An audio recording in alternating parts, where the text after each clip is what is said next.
Asset management is a crucial aspect of any business, ensuring that resources are utilized efficiently and effectively.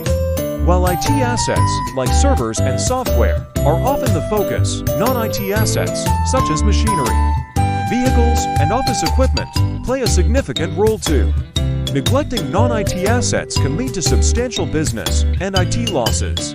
For instance, consider a manufacturing company that fails to maintain its machinery. This can result in unexpected downtimes affecting the supply chain and causing delays in product delivery. Such disruptions can strain IT systems that rely on timely data from production lines.